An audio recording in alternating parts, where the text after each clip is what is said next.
네, 안녕하세요. 생생법률쇼 진행을 맡은 최승우입니다. 매주 월요일 생생법률쇼에서는 정치 이슈를 짚어보고 분석하는 시간 함께 하는데요. 최요한 시사평론가님 나와 계십니다. 어서 오십시오. 예, 반갑습니다. 시사평론가 최요한입니다. 평론가님, 예. 요즘 환절기에 좀 감기 환자가 좀 많다고 하는데 평론가님 지금 살이 좀 빠지신 것 같습니다. 혹시 뭐 힘드신 일 있으셨을까요? 아니요, 힘든 거 전혀 없고요. 네네. 지난주에 윤석열 대통령의 기자회견이 있었습니다. 네, 그렇죠. 처음부터 끝까지 한마디도 놓치지 않고 다 봤습니다. 아. 예, 계산하면서 봤고요. 네. 분석하면서 봤습니다. 네. 그랬더니 살이 빠졌습니다. 아, 그래서 살이 빠지셨나요? 이거 얼마나 보신 건가요? 그러니까 그 앞서 발언했던 것이 22분, 네. 뒤에 1시간 넘게 했으니까 네. 꽤 오랜 시간 앉아 있었죠. 그래서 살이 빠졌다. 예. 분석하느라 살이 빠진 우리 최요한 평론가님과 함께 오늘 제대로 한번 정치평론 한번 해보도록 하겠습니다. 지금 이 방송은 유튜브를 통해서도 실시간으로 함께 방송되고 있으니까요. 많은 시청 부탁드리고요. 유튜브를 통한 소통의 창구도 열어두겠습니다. 방송 중 궁금하신 질문들 올려주시면 답도 해드릴 테니까요. 많은 참여 바라겠습니다. 여러분은 지금 생생법률쇼 함께하고 계십니다.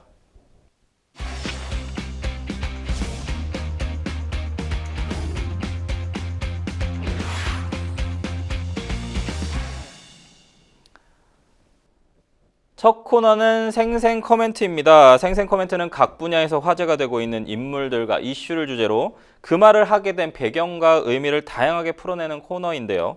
정치권에서 어떤 인상적인 코멘트가 나왔는지 분석해 보도록 하겠습니다. 첫 번째 생생 코멘트, 누구의 어떤 말인지 볼까요?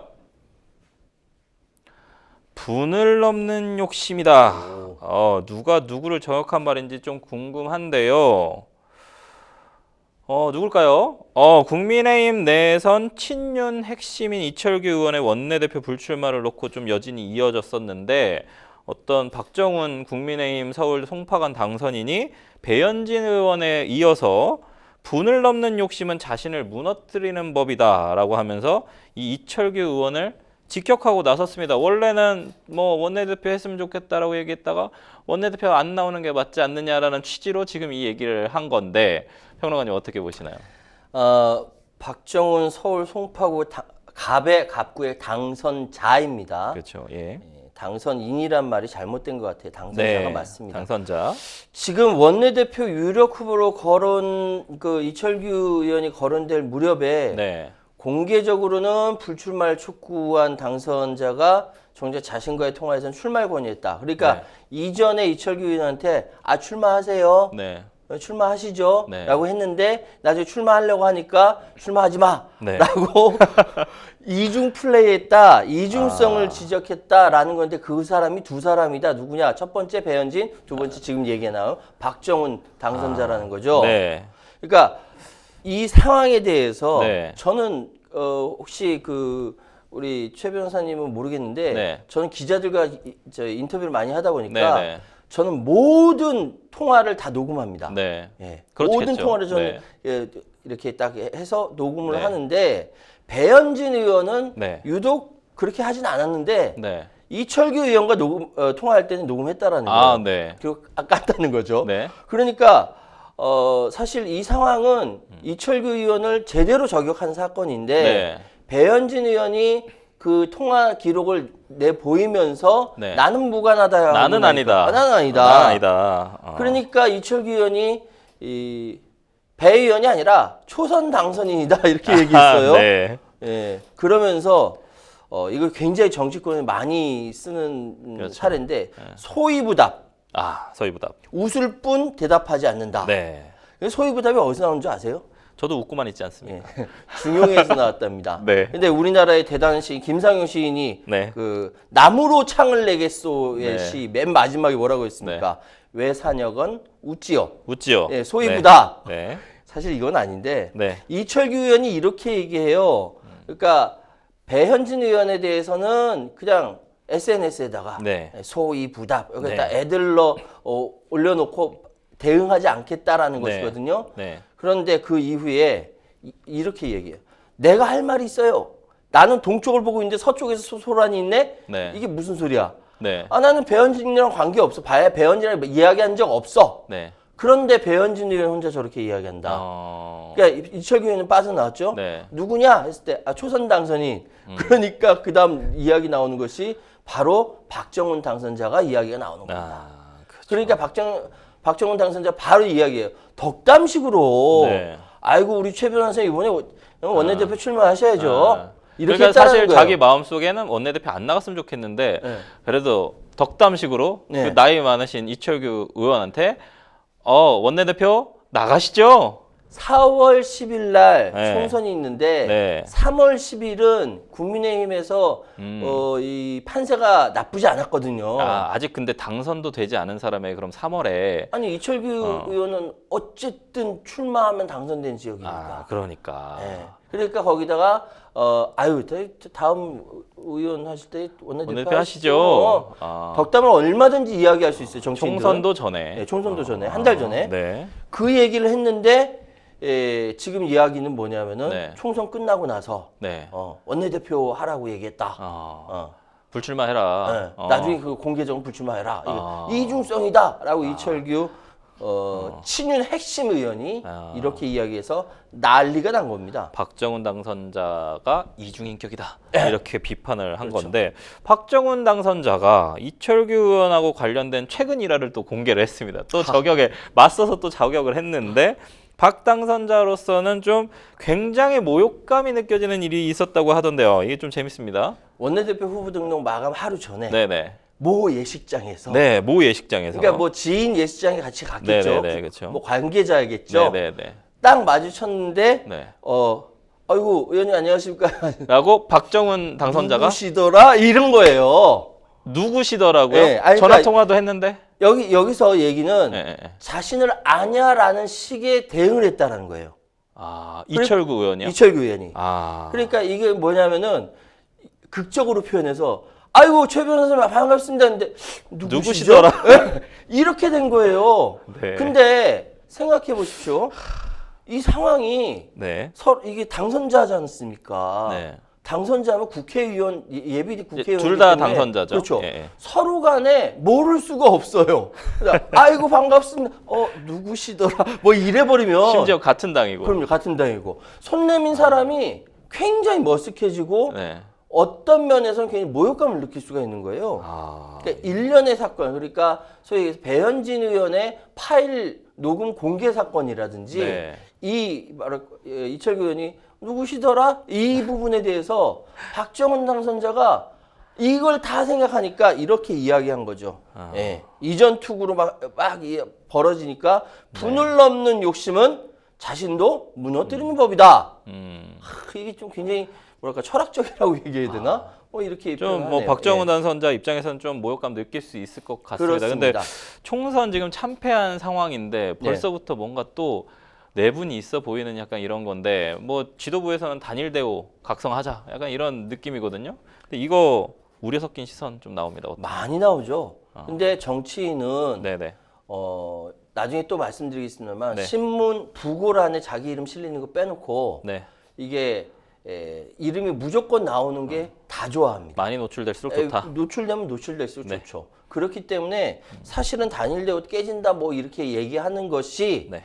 꼭 좋은 이야기냐. 왜냐하면 민주정당에서는 이런 목소리에 저런 목소리가 막 뒤섞여 나오면서 하나로 모여야 되는 것이거든요. 네네. 꼭 단일 대우로 만드는 게 좋은 것이냐. 네. 라고 의문도 던질 수 있고 하지만 야당 지금 현재 야당도 아니고 여당인데 네. 아주 대패한 상황에서는 네. 야 생존을 위해서는 그래 불만이 있더라도 같이 좀 힘을 합치고 해야 되는 거 아니냐라는 목소리도 있는 겁니다. 그러니까 여러 가지 네. 이야기가 있다 보니까 새 지도부가 아직 나오지 않은 비대위예요. 지금은 네. 황우여 비대위원장인데 네, 그렇죠. 비대위에서는 우려 섞인 시선이 나오지만 네. 저는 그게 그렇게 문제의 핵심은 아니다. 네. 일단 뭐 의원들이 알아서 하겠죠. 어쨌든 뭐 뉴스로 좀 도배가 되고 있습니다. 그렇죠? 뭐 대통령도 그렇고 야당에 어쨌든 지금 야당이 계속 노출되고 있어요. 네. 여당보다는 야당이 많이 노출되고 있습니다. 총선도 참패한 마당인데 야당 뉴스가 계속 나오고 있거든요. 여당. 아 여당. 여당이죠. 죄송합니다. 예. 숫자가 적어가지고 네, 야당 숫자가 줄 적어서 알아. 야당- 착각했습니다. 우리 여당. 시청자 여러분이 네네. 그렇게 착각할 수 아, 있어요. 네, 착각할 예. 수 있습니다. 여당이 계속 뉴스가 나오고 있으니까 상당히 좀 의미 있을 것 같습니다. 예. 네. 첫 번째 생생 코멘트는 여기까지 하고요. 두 번째 생생 코멘트 넘어가 보도록 하겠습니다. 두 번째 생생 코멘트는 다시 지고 싶지 않다. 아, 그쵸. 저 같아도 그럴 것 같아요. 다시 지고 싶지 않다. 국민의힘 총선백서 TF위원장인 조정은 의원, 이제 당선자, 뭐 이번에도 또 의원 되셨으니까 의미심장한 발언입니다. 국민의힘 총선백서 TF위원장 맡고 있는 조정은 의원 발언인데요. 좀 자세히 살펴봐 주시죠. 자, 그 총선 TF, 총선 백서 TF예요. 그렇죠, 백서죠. 예. 백서라는 게 뭡니까? 다 모아서 우리가 지금 총선을 치렀는데 네. 선거를 치렀는데 그 공천 과정은 어땠고, 네, 그렇죠. 뭐 공약은 어떻고, 네. 개별 공천 상황은 어떻고, 그렇죠. 이 중에 잘한 건 무엇이고 네. 못한 건 무엇인가 네. 복귀하는 거지 않습니까? 네, 네. 그거를 제대로 만들면 다음 선거 때는 네. 이러한 오류를 범하지 말자라는 차원에서 만드는 겁니다. 근데 네. 사실 지금까지 총선 백서가 잘 나오지 않았어요. 네. 선거 끝나면 그냥 흐지부지 끝났거든요. 그래서 공약도 빌공자 써가지고 공약이라고 이야기하는 것인지 네. 모르겠습니다만 네. 이번에 국민의힘에서 워낙 큰 패배를 하다 보니까 네. 사실 108석이라고 한다면은 네. 그냥 그러니까 우리나라 그 건국 이래 네. 이렇게 야당한테 완패한 여당이 없습니다. 아. 처음이에요. 이렇게 완패한 것이 없어요. 그런가요? 예, 없습니다. 108번의 느낌이네요. 예, 맞아요. 108번. 108번에 느끼고 있을 거예요. 네. 그리고 이 모든 것들을 고민해서 백서에 담아야 합니다. 그러니까 네. 총선 참패 원인을 지목하는 총선 백서 특별위원회의 위원장이 조정은 의원이다. 네. 그러니까 굉장히 막중한, 그러니까 과거를 복귀하는데 굉장히 막중한 이게 무게감을 느끼는 자리인데 네. 자칫 잘못하면은 이것이 어떻게 되냐면 살생부를 만든다. 네. 누가 잘못했어? 맞아. 최승호가 잘못했어. 막 적는 거예요. 막 제가 다 거기다가. 잘못했습니다. 예. 네. 거기다 적고 뭘 잘못했다. 막 공천을 잘못했다. 네. 뭐 공약을 잘못 만들었다. 네. 그러면서 맨 마지막에 최승호 나쁜 놈. 뭐 이렇게 하겠습니까? 설마? 그렇죠. 그 대신 이름이 그렇게 딱 적히는 순간 이거는 살생부가 되는 거예요. 다음 선거에 굉장한 압박이 들어갈 수밖에 없는 것이죠. 네. 그러다 보니까 조정은 의원에 대해서 굉장히 이야기가 많거든요. 근데 네. 명확하게 이야기할 것은 단순히 이게 이번 선거에서 정권 심판론이 강하게 작동했다는 걸 넣어야 된다. 네. 그렇지 않은 백서의 신뢰도가 저하될 것이다. 네. 정권 심판론이 들어가야 된다고 꼭 주장하고 있고 현재 수직적 당정 관계를 네. 이게 바꾸지 않으면 안 된다라는 자기 소신이 있는 거죠. 네. 이 긴장관계를 계속 유지해야 된다라는 네. 소신이 있다 보니까 거기에 반대 생각하고 있는 사람들이 우려를 많이 하고 있는 겁니다. 그럴 수 있죠. 여당 쪽엔 뭐 사람이 없는 게 아니고 108석. 108명이 있다는 네. 뜻이니까요. 근데 조정은 의원이 어쨌든 시대전환 출신이기 때문에 재선 의원이죠. 네. 근데 어찌됐든 국민의힘에 오랫동안 있었던 의원은 아니었단 말입니다. 이런 것 때문에 이제 쇄신의 분위기이기 때문에 당대표 후보로도 거론되는 경우도 있지만 네. 이제 문제는 뭐냐면 조정은 의원이 이 백서를 만들면서 백서에 책임자 리스트를 좀 넣어야 되는 거 아니냐라는 요 부분 그렇죠. 이게 이제 한동훈 전 비대위원장을 겨냥한 게 아니냐 혹은 아니면 다른 어떤 친윤 핵심자들이 이 책임자 리스트에 들어가야 되는 거 아니냐. 네. 요것 때문에 지금 약간 TF 위원장인데 뭔가 비판이 제기되고 있는 것 같습니다. 약간 애매모호하죠. 예. 네. 이게 당대표 얘기가 나오니까 예. 조 의원이 그렇게 얘기했어요. 본인에게 기회가 주어진다면 마다하지 않겠다. 예. 그렇죠. 마다하지 않지. 저한테도 기회가 준다면 마다하지 않아요. 가시겠습니다. 네. 네. 누구나 다 그럴 네. 거예요. 네. 그런데 지금 네. 문제는 백서를 만들면서 이 백서에 책임자 리스트를 담는다. 요게 사실 상당히 자극적이거든요. 이게 바로 한동훈 저격이다라고 얘기가 나오는 거예요. 근데 이거 넣는 사람이 불리해질까요? 아니면 거기에 들어가는 사람이 불리해지는 걸까요? 근데 이거 보니까 네. 그 뭐랄까 여론 이제 그 백서 관련돼서 예, 예. 작성을 위해서 예. 설문조사를 했답니다. 네, 네. 근데 그거 자체가 한동훈 전 비상대책위원장을 겨냥했다라고 얘기 나오거든요. 아니 근데 이게 예. 선거라는 건 모든 사람의 책임이지 그렇죠. 어떻게 누구 특정 인물의 책임이다라고 얘기하는 건 참 쉬운 작업인 것 같아요. 그렇게 하는 치부하는 건 쉬운 작업이죠. 예. 근데 정말로 반성을 한다면 예. 한동훈의 잘못뿐만 아니라 다른 사람 잘못 다 넣어야 돼요. 예. 근데 이게 한동훈 이름이 방금 질문하셨어요. 예. 들어가는 게 좋은 건가요? 나쁜 건가요? 그렇죠. 근데 이거 보는 거에 따라 달라요. 여론조사할 때 네. 예를 들어서 아버지가 방에 들어가신다. 네. 와 아버지 가방에 가방에 들어가신다는 전혀 다르지 않습니까? 그렇죠. 여론조사에 단어 하나, 토시 하나가 음. 굉장히 큰 영향을 미칩니다. 네. 왜? 대한민국, 그러니까 한국 말은 그래요. 네. 그래서 지금 한동훈 전 비상대책위원장에 대한 평가 항목이 네. 드러나서 문제가 된 거예요. 지금 네. 뭐냐면 비대위원장의 메시지와 지원 유세는 선거에 도움이 됐나? 물어봤다는 거예요. 한동훈 비대위원장의 실질적 원톱 체제가 네. 민주당은 3명이었는데 네. 이재명, 김부겸, 이해찬. 그렇죠. 3톱 체제보다 선거운동에 효과적이었나? 이렇게 물어본다라는 거예요. 네. 그럼 당연히 졌으니까 그렇죠. 효과적이지 않은데요. 않았다. 예. 별로 뭐 이 상황이 도움이 안 됐어요. 네. 라고 얘기하면 그 욕을 누가 먹습니까? 그렇죠. 한동훈 위원장이 욕 먹는 거거든. 네. 그러니까 이렇게 하는 것 자체가 이거는 한동훈 저격이다라고 얘기 나오는 거예요. 근데 아까 우리 평론가님 계속 얘기해 주셨지만 정치는 네거티브라도 계속 노출되는 것이 상당히 의미가 있다. 따라서 한동훈 전 위원장 책임론이 오히려 너도 나도 이런 막 띄워주면 결국은 제동판 따라주는 거다. 왜냐면 나는 그래 내가 책임졌는데 사실상 선거 패배 책임 또 지고 그렇죠. 물러났단 예, 말이에요. 예. 멋있게 지금 뒤로 빠졌고 그 상황에서 하는데 계속 부르는 것처럼 또 들릴 수 있단 말이에요. 그럼 해명하러 나와야 될 거 아닙니까? 그래서 결국은 재등판에 대한 어떤 이런 걸 판 깔아주는 거다라는 시각이 있는데 어떻게 보십니까? 질문 예리했어요. 아, 괜찮았어요? 굉장히 예리했어요. 괜찮습니까? 네. 다시 말씀드리면은 예. 미국의 조지 레이코프라는 언어학자가 있어요. 네, 네, 이 사람 뭐라면 코끼리는 생각하지 마. 네. 이 사람 민주당 지지하는 사람인데 그렇죠. 공화당 공화당 상징이 코끼리였어요. 네. 예? 코끼리는 생각하지 마 하니까 사람들이 계속 코끼리만 생각해요. 그렇죠. 공화당 지진다는 거지. 그렇죠. 바로 이 효과예요. 그러니까 아까 말씀드린 정치인은 자기 부고만 빼놓고 이게 악플보다 무플이 더 무섭습니다. 무섭죠. 예. 그러니까 대중의 관심과 지지를 먹고 사는 사람들이 대중의 시야에서 사라지는 것이 굉장히 고통스럽고 끔찍한 일이라고 생각해요. 네. 한동훈 위원장이 선거를 통해서 봤거든요. 네. 자신에 대한 열광적 지지층을 봤기 때문에 그걸 놓치고 싶지 않은데 문제는 누군가 한동훈 욕을 해주면서 띄워주고 있다라는 것이죠. 네. 한동훈 위원장 혼자 공부하면서 굉장히 속으로 좋아할 겁니다. 지금 상당히 좋아하는 게 팬카페의 팬 인원수가 예. 4만 5천 명, 5만 명까지 증가했다는 얘기가 있어요. 그 얘기는 좀 나중에 좀 하고요.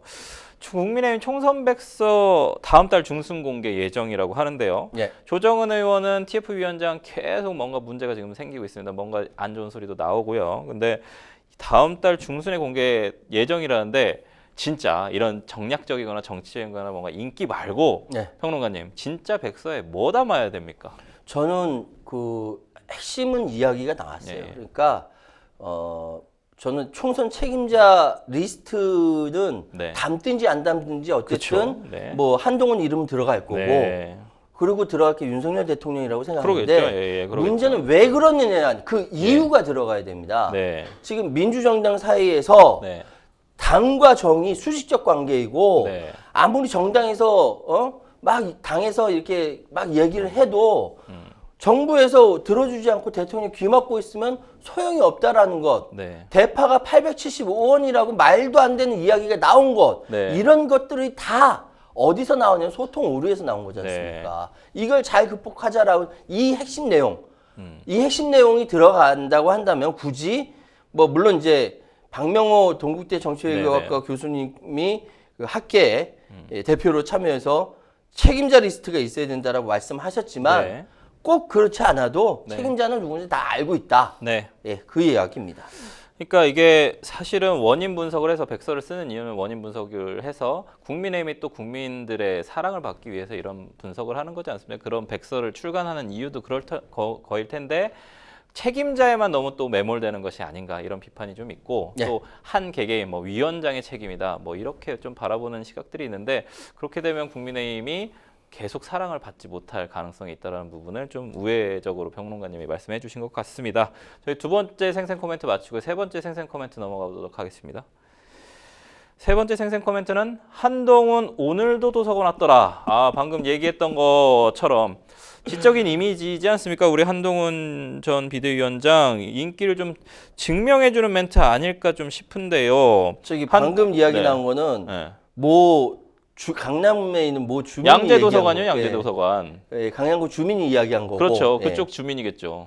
그런데 이제 한동훈 위원장이 네. 학구파로 이제 이미지 메이킹이 되는 거예요. 그럼 뭐 서울대 법대 나오고 네. 우리 또 검사 출신이시고 네. 말씀 또 잘하시고 말씀 잘하시고. 공부해야죠. 떨어졌으니까. 그렇죠. 외국 가려고 했는데 외국 못 가서 못 결국에는 강남 양재도서관에서 공부해야죠. 열심히. 예, 맞아요. 경제학 공부도 하시고 뭐 코인 공부도 하시고 여러 공부하시더라고요. 그렇죠. 그러니까 사진 나오는데요. 사진 나오네요. 예, 예. 그러니까 온라인 커뮤니티, 그러니까 소위 얘기해서 네. 아까 우리 진행자님께서 말씀하셨던 대로 그 위드훈이 네. 이게 그 위드훈이 네. 한동훈 전 위원장의 팬카페입니다. 팬카페입니다. 예. 이게 총선 전에 18,000명이었는데 네. 끝나고 나서 58,000명까지 그러니까요. 4배 증가한 거 아닙니까? 저렇게 열심히 공부하는데 옆에 가가지고 저 사인도 받고. 맞아요. 네. 되게 예의 바르게 또 사인도 해주고 사진 촬영도 해줬다고 하시더라고요. 사진도 찍고 그랬다고 예, 합니다. 예. 역시 정치인이 됐어요. 정치인이 됐습니다. 정치인이 된 거예요. 예. 그렇기 때문에 사실 지금 한동훈 위원장은 네. 좀 더 시간을 끌고 칩거하면 칩거할수록 언론에서 더 부각한다. 그렇죠. 예. 팬카페가 우선 또 그럼요. 가만 놔두지 않으니까. 가만 놔두지 않죠. 팬덤이 계속 쫓아다니면서 사진 찍고 네, 계속 올라가고 있습니다. 그렇죠. 그러니까 지금 상황은 한동훈 위원장은 제가 감히 옆에서 조언을 네. 드린다면은 이야기하지 마라. 말하지 말고 네. 침묵하고 있어라. 그러면 몸값이 뛴다. 이렇게 말씀드리도록 하겠습니다. 이런 거 어떠세요? 한동훈 위원장이 네. 저는 잠시 정치에서 뒤로 한 발짝 물러나 있으니까 한동훈 얘기를 해주지 마라. 아까 코끼리를 상상하지 마라 이것처럼 한동훈을 상상하지 마라. 그럼 한동훈을 계속 상상하게 되지 않을까요? 아니요. 그거는 한동훈 스스로 이야기하면 안 돼요? 한동훈 위원장 스스로 얘기하면 가격이 떨어져요. 예. 침묵해라. 침묵해라. 예, 말하지 마라. 예. 근데 그리고 이게 왜냐면은 네. 사실 지금 당내에서도 네. 직전에 선거를 이렇게 완패했는데 네. 그렇다고 다시 당대회 때 또 네. 나오는 게 맞냐 이런 목소리도 있거든요. 그렇기 때문에 그런 비판적인 목소리까지 감안한다면은 아무 소리 하지 않는 게 낫고요. 네. 그럼에도 불구하고 지금 상황에서 한동훈 위원장에 대한 당내 평가는 네. 굉장히 우호적인 것만은 네. 사실입니다. 네. 예. 그러니까 한동훈 위원장은 사실 아무것도 하지 않았어요. 네. 도서관만 갔단 말입니다. 근데 지지율 계속 올라가요. 지금 여당 쪽에 대선 지지율 1등이지 않습니까? 그렇죠? 그러니까 당대표 적합도에서 이제 유승민 28%, 차기 당대표 제가 차기 말씀드린 당대표. 거. 예. 그리고 차기 대선. 그러니까 대선까지는 네. 보고 그렇게 말씀드릴 수 있는데 네네. 얼마 전에 나온 여론조사에 따르면은 네네. 이 유승민 전 의원과 네. 한동훈 전 비대위원장이 피카피카하게 1, 2위를 다툰다라는 네네네. 이야기가 나왔습니다. 네네. 그런데 유승민 의원은 여기저기 다 막 다니면서 인터뷰도 하고 막 그러더라고요. 그렇죠. 근데 한동훈 위원장은 양재도서관에서 공부를 열심히 하고 있는데 네. 지지율이 올라간다는 네. 거는 지난 선거에서 네. 한동훈 위원장이 국민의힘 지지자들을 중심으로 네. 이렇게 원심력을 발휘했다라고 볼 수는 있는데 네. 꼭 이게 좋은 거냐? 네. 사실 그렇지도 않거든요. 네. 왜냐하면은 그러니까 안으로 응축되면 응축할수록 네. 확장성이 떨어지기 때문에 그렇죠. 그렇거든요. 그래서 지금 상황에서는 좋으나 싫으나 입 다물고 가만히 있다가 네. 분위기를 봐야 된다. 이 말씀 드릴게요. 그러면 뭐 한 전 위원장 같은 경우에 잘하고 있는 거네요? 제가 지금 뭐 출마하라 출마하지 마라 이러라고 얘기한 거 아니잖아요. 네네네. 지금 상황에서는 괜히 말 한마디 더 하면 설화가 네. 될 수 있고 네. 그렇다고 뭐 액션을 취하기도 애매한 네. 입장이고 네. 그럼 지금은 정치인은 침묵하고 있는 것이 오히려 금값이다 라고 말씀드릴 수 있겠습니다. 갑자기 궁금해진 점이 하나 있습니다. 말씀하십시오. 평론가님. 한동훈 위원장 예. 양재도서관 예. 언제까지 가야 될까요? 제가 뭐 지금 당 전당대회가 네. 뭐 7월 말 8월 초 네, 뭐 네. 얘기하고 네. 오늘 나온 얘기는 네. 7월 달에 충분하다라고 얘기하니까 아마도 한동훈 위원장의 공부 기간이 네.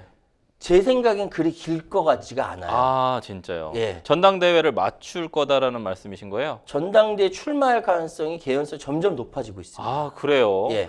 아, 저는 약간 좀 궁금한 게 예. 사실 6월에 이제 우리 그 국회를 열면 그렇죠? 국회를 이제 열면 그때부터는 또 국회의원들의 쇼타임이지 그렇죠. 않습니까? 예, 6월, 예. 7월. 그다음에 이제 비대위원장도 어쨌든 좀 뭔가 효과를 내야 되니까 비대위원장과 전당대회 이렇게 하면 전당대회까지 사실은 이슈가 될 수 있는 게 지금 시기 말고는 6, 7월은 없지 않겠냐라는 게 제가 여쭤보는 질문이에요. 그렇지 않죠. 아, 아닙니까? 왜냐하면은 지금 그 당장 6월 달부터 개원을 하게 되면 네.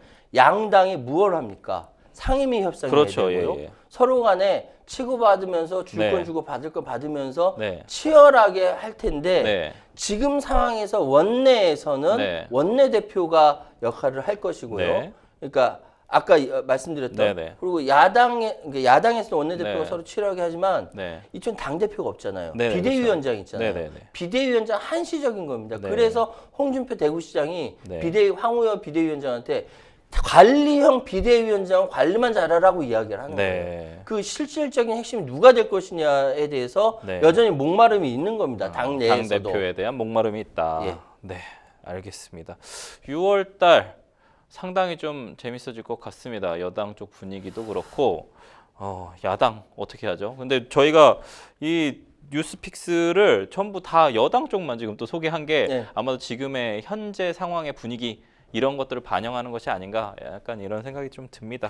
그러니까 지금 상황에서 여러 가지 과제가 많지만 네네. 야당은 이미 총선에서 승리를 하면서 네네. 충분히 자기의 시간을 가질 준비를 다 마쳤어요. 네네. 일사불란하게 정당이 일사불란한 건 좋은 건 아니지만 네네. 일사불란하게 이미 마쳤어요. 네. 원내대표 뽑고 네. 예, 당대표 그 국회의장도 곧 선출한다고 하고 네. 그리고 일각에서는 추미애 의원을 그렇죠. 의장으로 단일화했다는데 우원식 의원이 여전히 남아 있으니까 네. 경선할 것 같고 네. 야당은 더 이상 얘기할 필요 없이 준비를 다 마쳤는데 네. 여당이 준비가 안 됐으니까 더 이상 협상이 안 되고 있는 거거든. 기자분들도 그런 부분에 대해서 명확하게 좀 파악하고 있다. 그렇죠. 아, 예. 뉴스는 이쪽에서 나올 것이다. 그렇죠, 당연하죠. 민주당은 이미 싸울 준비가 끝났다. 끝났다. 오케이. 그러니까 저 양재동에서 공부하고 있는 한동훈까지 등장하게 되는 거예요. 뉴스는 그렇다. 예. 그래서 네. 어쨌든 지금까지 생생 코멘트 만나봤고요. 저희는 뉴스픽스로 다시 돌아오도록 하겠습니다. 여러분은 지금 생생보면쇼 함께하고 계십니다.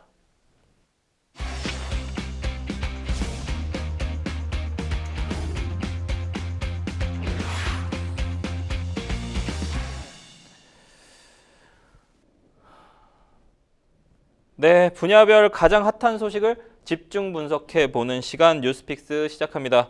매주 월요일은 정치 분야 주요 이슈들을 짚어보는데요. 오늘 만나볼 첫 번째 주제는 이것도 상당히 지금 이슈되고 있습니다.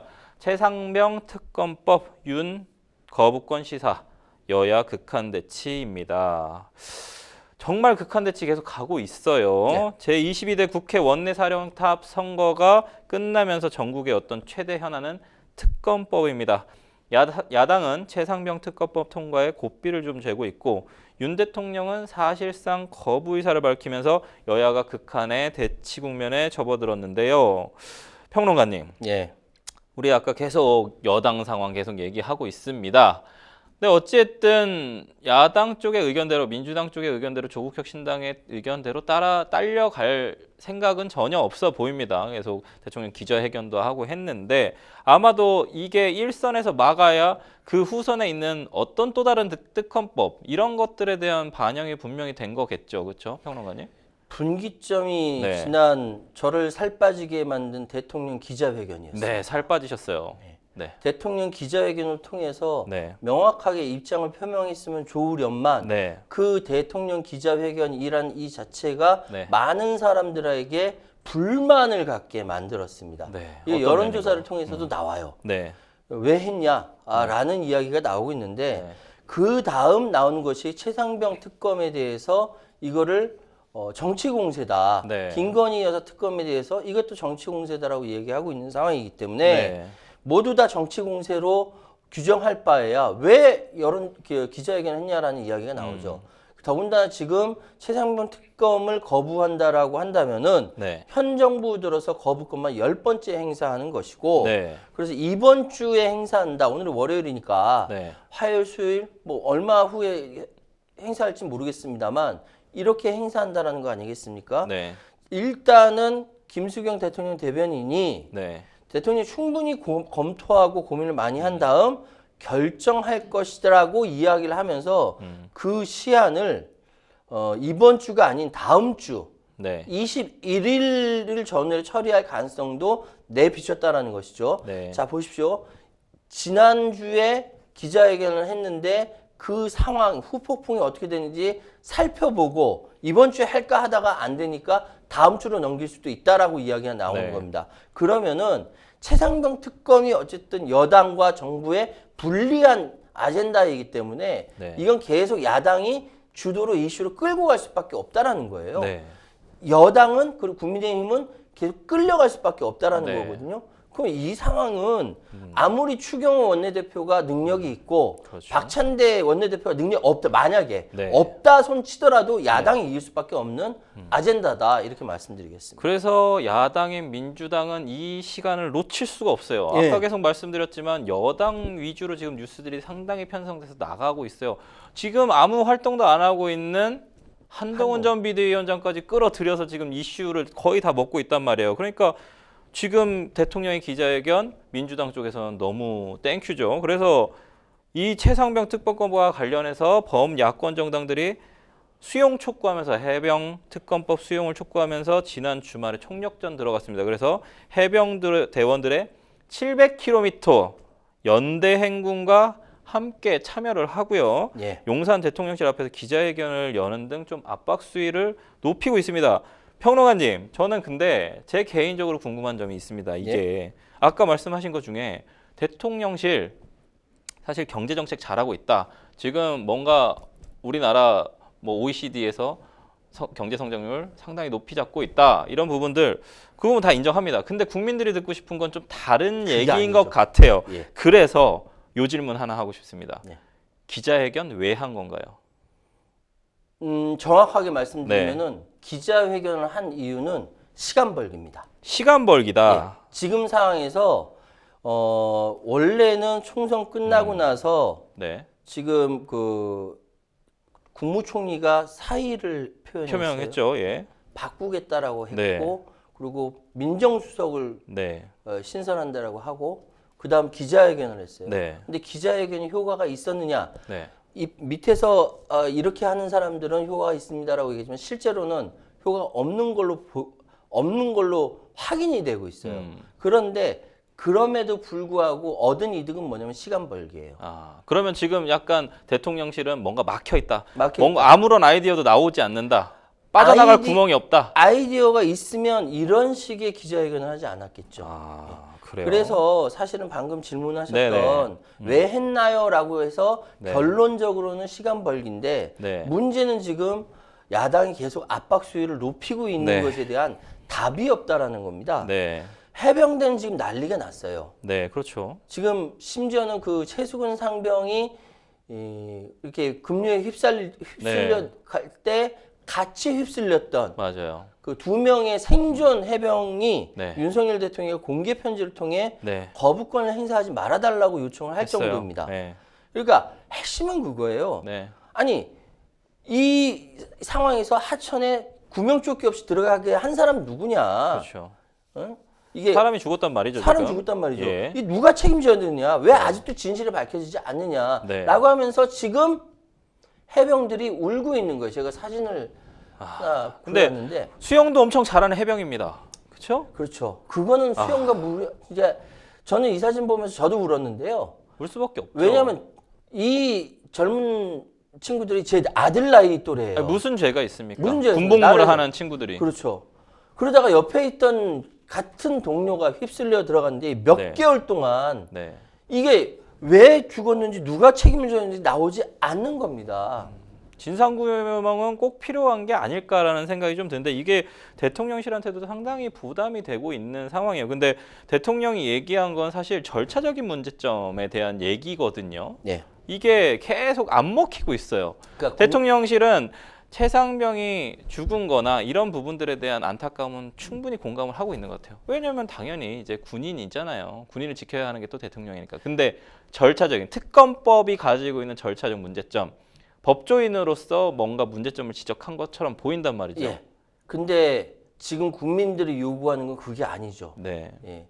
절차적인 부분에 있어서 문제가 있다라고 한다면 예. 문제가 있는 대로 정리를 하되 네. 지금 문제는 지금 그 최상병이 왜 죽었고 누가 책임을 져야 되고 왜 이 와중에 임성근 1사단장은 네. 빠지고 네. 국방부 장관은 호주 대사가 되어서 날아가야 날아가는가? 하는가에 대한 총체적인 인식이 네. 국민들은 그게 궁금하고 그거를 알려달라고 얘기했는데 정치권에서 먹히지 않으니까 특검을 해라 특검 찬성 67%가 나온 겁니다. 특검법 국회에서 통과됐을 때 울면서 거수경례하는 우리 예, 또 해병을 봤었던 게 좀 마음이 좀 먹먹해지는 부분도 좀 있는 것 같습니다. 이게 정치적으로 과연 해석되어야 하는 사안인지에 대해서 저는 좀 의문이 있습니다. 어쨌든 이 부분이 경찰에서 지금 현재 수사 중에 있는데요, 평론가님. 수사 과정 지금 공수처하고 경찰하고 계속 이렇게 하고 있거든요, 검찰하고. 사실은 어떻게 수사 어떻게 보고 이게 이제 전 처음부터 다시 채워져야 된다고 생각하거든요. 왜냐면 첫 단추가 채워지지 않았기 때문에 그렇습니다. 네. 박정훈 대령을 오늘은 박정훈이라는 이름이 여러 명 아, 그렇네요. 예, 박정훈 대령을 집단 항명 수괴죄로 넣어서 수사를 하니까 네. 누가 보면 박정훈 대령이 진짜 군사 쿠데타를 일으킨 걸로 보입니다. 집단 저도 항명 처음에 수괴죄가 깜짝 놀랐어요. 네. 집단 항명수괴죄 이게 사실 뭐 5.18이나 뭐 이런 아니 5.17 그렇죠? 5.17 예. 그런 거 같은 느낌이 좀 들거든요. 그러니까 아무리 이 상황에서 현재 경찰이 지금 상황에 조사하고 있는 수사하는 경찰이 절차에 맞게 수사한다 해도 여전히 국방부와 용산 대통령실의 영향력 하에서 과연 국민들이 이해할 만한 결과가 나올까 하고 의구심을 국민들이 갖는 거죠. 그냥 용두사미로 끝나는 거 아니야?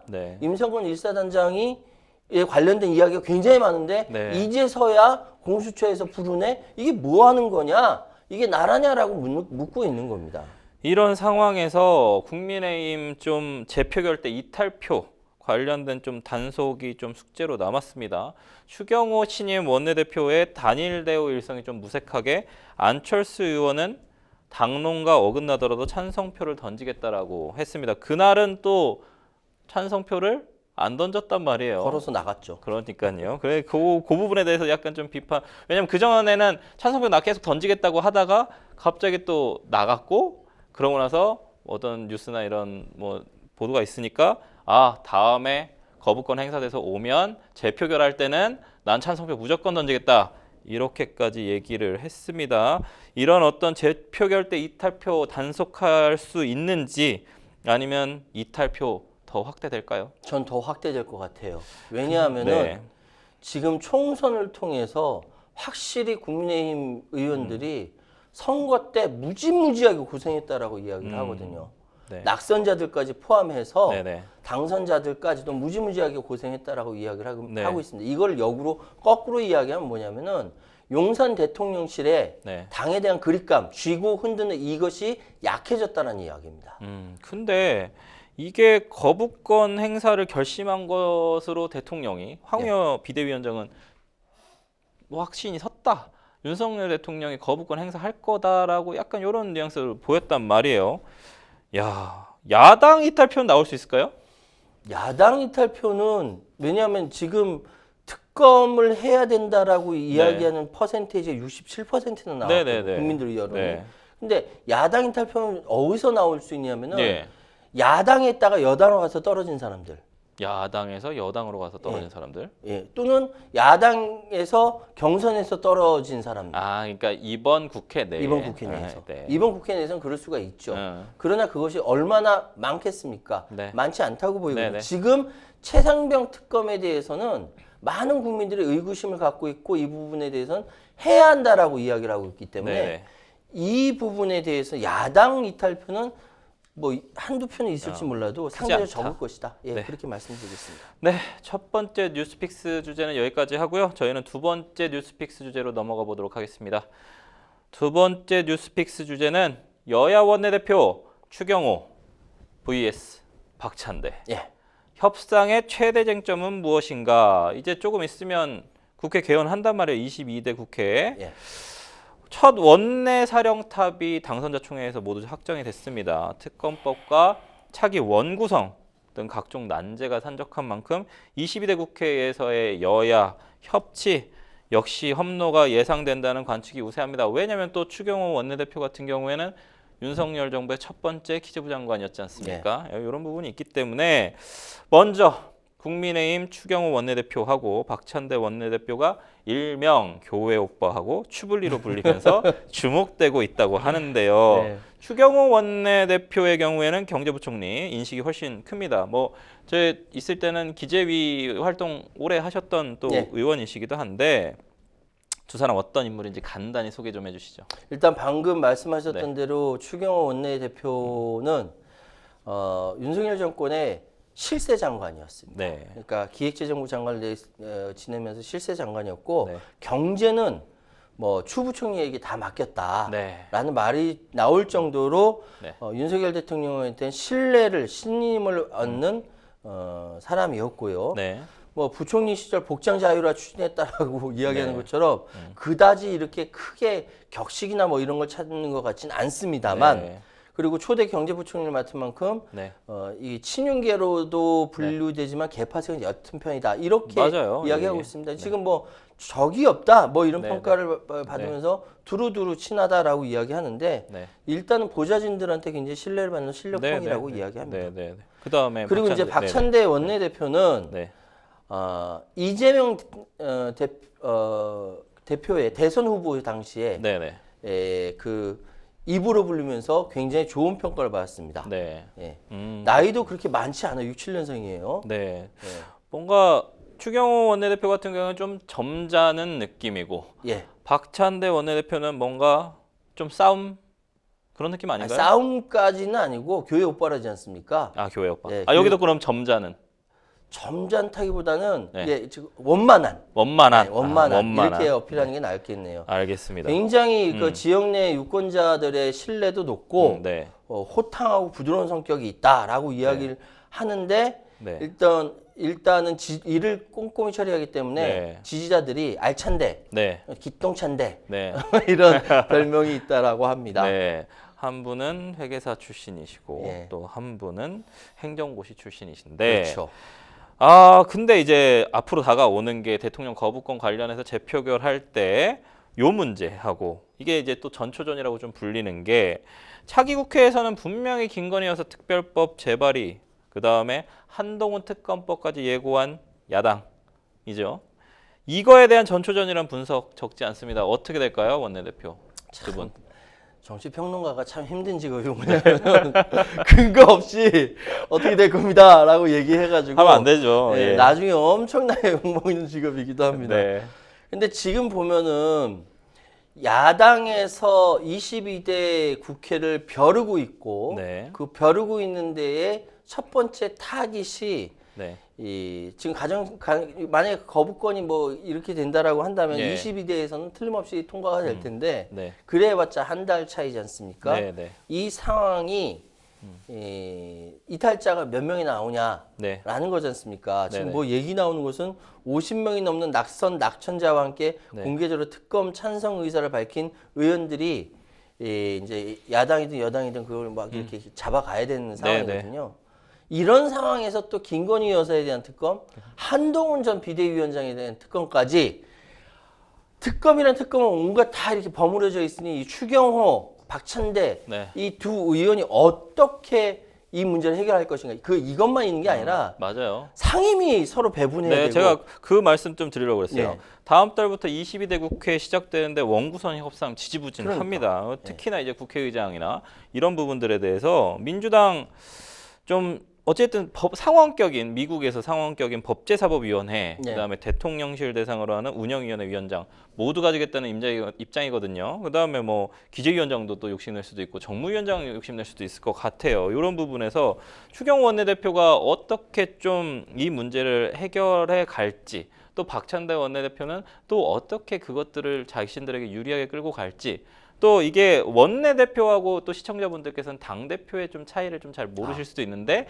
당대표의 권한과 원내대표의 권한과 이런 것들이 지금 국회 이제 개원 초기에 상당히 중요한 네. 부분들이거든요. 그래서 비대위원장이 있는 뭐 여당이지만 그래도 당대표와 원내대표의 차이를 좀 버무려서 네. 우리 특검법 3개가 버무리듯이 좀 버무려서 좀 설명 좀 해주시죠. 되게 말하네. 자, 당대표는요, 네. 보통 민주정당에서 2년에 한 번씩 당대회를 합니다. 전당대회를 하죠. 그렇죠. 여기서, 이렇게 뭐랄까, 이렇게 선출된, 네. 선출된 1인을 당대표로 해요. 옛날에는 총재라고 했었죠. 그렇죠. 당의 좀 총재. 굉장히 권위주의적인 시절에는 네네. 총재라고 얘기했고, 이후에 네. 당대표로 했는데, 집단으로 해서 딱 한 사람만 뽑는 걸 당대표로 하고 하는데, 네. 집단 지도 체제 같은 경우는 네. 5사람이 올라가서 한 1등이 당대표하고 네. 차선 나머지가 지도부로 들어가는 네. 거예요. 그게 좀 차이가 있죠. 네. 근데 현재는 대체적으로 1등 하는 사람 당대표, 네. 단일 지도 체제로 가게 될 것 같고, 네. 이건 당 전체의 대표자입니다. 권한이 네. 훨씬 세죠. 네. 그리고 원내대표는 뭐냐면은 네. 의원들끼리 뽑는 거예요. 1년에 그렇죠. 한 번씩. 네. 1년에 한 번씩 그렇죠. 뽑는 거예요. 그리고 원내에서 국회 내에서 우리 국회의원들, 우리 당 국회의원들끼리 어떻게 협상하고 어떻게 가져갈 것인지에 대해서 서로 네. 막 치열하게 논의하게 되는데 그거를 지도하는 사람이 원내대표예요. 네. 국회의원들 지도자라고 보면 됩니다. 네. 근데 국회의원 지도자는 당대표한테 항상 보고를 합니다. 이 모든 그렇죠. 상황을. 네. 그리고 보통 이제 당 대표도 국회의원인 경우가 그렇죠. 많으니까 그렇죠. 전체를 아우르는데 지금 상황에서 보면은 워낙 크게 큰 차이로 선거에서 국민의힘이 지다 보니까 네. 네. 국민의힘 그 원내대표인 추경호 의원이 어제 비벼볼 데가 없어요. 네. 21대 국회 초기에서 네. 전부 다 상임위를 싹쓸이했던 더불어민주당이 네. 이후에 법제사법위를 야당에게 건네줬더니 법안이 통과되지 않더라. 네. 이 말이 안 된다 해서 이번에 법제사법위를 네. 가져갈 겁니다. 네. 운영위까지 가져갈 거예요. 네. 그냥 막 밀어붙일 거예요. 네. 거기다 국회의장까지 가져갈 네. 거예요. 그렇죠. 네. 그러면 지금 법제사법위 성격이 상황위원회가 되어 있다라고 하는 비판을 없애기 위해서 아마 성격을 조금 바꿀 바꿀 것 수도 같아요. 있죠. 예. 저는 바꿀 것 같아요. 그런데 네. 그럼에도 불구하고 18개인가 그 상임위를 다 싹쓸이 가져갈 것인지 네. 아니면 아직까지 미지수이나 네. 핵심인 법제사법위하고 운영에 가져갈 것이다. 아. 국회의장까지 가져갈 것이다. 네. 라고 보이고요. 네. 그럼 특검은 어떻게 될 것이냐. 네. 라고 했을 때 일괄적으로 통과될 것이다. 네. 이렇게 결론이 날 수밖에 없습니다. 사실은 법사위라는 곳은 이제 법조인들 좀 모여 있어서 축조 심사하는, 그러니까 네. 한마디로 이 법안이 잘 됐는지 형식적인 심사를 해야 되기 때문에 사실은 상임이 약간 상원처럼 운영되는 그런 게 있는데, 본회의로 넘어가는 걸 좀 막는 역할로 좀 언제부턴가 퇴색돼서, 의미 자체가 퇴색돼서 좀 이용하다 보니까 법사위를 그냥 일반 상임위하고 똑같이 이렇게 하는데, 사실 그건 사실 국민들 입장에서는 좋은 것 같지는 않아요. 그래서 사실은 축조 심사도 좀 어느 정도 해야 되기 때문에 그 부분은 좀 논의를 좀 해봐야 될 것 같고, 아니면 뭐 전반기하고 후반기하고. 근데 왜 이게 정쟁의 도구로 법사위가 이용되게 됐는지 저 사실 좀 이해는 안 갑니다. 그 찾아보면요. 예. 역사적으로 계속 그 법사위 관련돼서 이야기 많이 나오기 때문에 그래요. 그렇죠. 어쩔 수가 없습니다. 네, 맞습니다. 근데 사실 이제 박 원내대표가 22대 국회 1호 법안으로 네. 전 국민 25만 원, 우리 이재명 대표가 윤석열 대통령한테 갔을 때 얘기했던 전 국민 25만 원 지원금 특별법 발의를 예고해서 좀 갈등이 예상되고 있습니다. 이거 어떻게 전개될까요? 이거 너무 좀 자극적인 1호 법안 아닌가요? 보는 사람에 따라서 25만 원 민생지원금이 자극적일 수도 있고 그렇죠. 그렇지 않을 수도 있으나 시급할 수도 있죠. 네. 중요한 것은 네. 아마도 다른 특검법과 네. 25만 원이 딜이 될 수 있는 부분이 있지 않을까. 그렇게 라고 간다. 예상하고 있습니다. 야, 이 신임 여야 원내대표 뭔가 교회 오빠도 있고 추불리도 있는데 좀 뭔가 아까 얘기하실 것처럼 좀 협치 잘 될까요? 추불리가 좀 밀릴 겁니다. 밀릴 것 워낙 그 박찬대 야당이 워낙 강력해서요. 추불리가 밀릴 걸로 예상합니다.